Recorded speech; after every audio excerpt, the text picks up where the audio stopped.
Good morning. This is Monday again, back from day 12 of my commitment to consistency and jogging daily. Yes, this morning I woke up really early. I woke up about 10 minutes before 5, and I didn't want to get up too early, so I laid in bed and I would kind of snooze off for a minute or two there because I was consciously trying not to go back asleep. I would snooze off, and I finally got off at about 10 or 12 minutes after 5 o'clock. I put on my jogs, mixed the drink that I usually do, and took a few sips of it before leaving. I must say that as I laid in bed, several thoughts crossed my mind about how I could possibly evade today's jog. But in each point I would overcome them, and I finally left the house, maybe about 5:20. And as I went out, I thought about things that had happened in my life, things that I've thought about, many things that are current, things I've read about. And I came to this conclusion that one of the things that make a lot of us don't start anything is that we are scared of the uncertainty. We are so scared of the uncertainty, and we want to know so much before we get started that we often never really get started. So the first question that everyone may be asking themselves, or should be asking themselves, how much more information will I need for me to get started? That is the first hurdle that most people never get over. They never get over how much more information will they get started for them to feel they are ready to do something. And that question is never answered. They never get enough, so they never get started. Now, we live in the world of science. Science is the one thing that seems to say, I can prove it all. But at this particular time with the coronavirus, we should be aware that we are in the midst of the greatest experiment that I think the world has ever seen, the search for a vaccine. Now, when they found one that they felt really would work, they went out and tested it. Now, they tested it on a handful of people, 40, 60,000 people. What is 60,000 in a world of 6 or almost 7 billion people? It is nothing. But with the results that they got from that 60,000, they felt empowered that we can now make this and put it out for all the world to use. And along the way, we would learn some more. We would learn some more to improve the process. That is how science works. Science would never acquire all of the information that they need, but they would acquire enough for them to move on.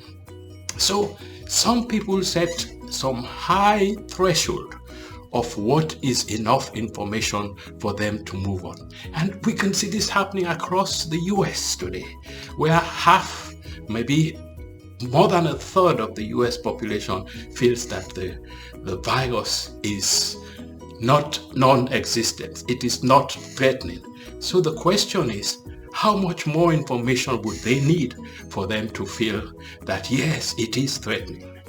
Now, the other part of America feels that they already have enough information to show that it is threatening and they ought to do something now. So this is an experiment that is playing out in front of all of us. No one can miss it. In the age of information, the information that people get is what they use to make their decisions. if you limit the information they get so that it is not evenly balanced, then you should expect that there would be that split in the way people see things. It is not that any one group is good or the other is bad. It is just that what they base their information on is different. So too will you. You will have to base your information on whatever source you get. Now, if you want to make information that would lead you in a certain direction, use information from that group that is moving in that direction. If I want to make information about being a doctor, I would use information from a group of doctors that are practicing. If I want to make information about an engineer, I would move with information collected by that group, and so on and so forth. So find out what you want to do. What would you define as success? And that, my friend, comes from your heart. It comes from within. What is it that will bring that sense of satisfaction and fulfillment within you that you need to do? What is it? Once you find out that, then find out from a group of people that are around that how you can move in that direction. So that's your first order. The next one is, along the way, the plan is to find out more information so I can move faster or better, or maybe even modify my destination. Now, along the way, you would meet hurdles, things that you would find out. So you didn't know them before, you would find out. But sometimes, finding out those information may look at as obstacles.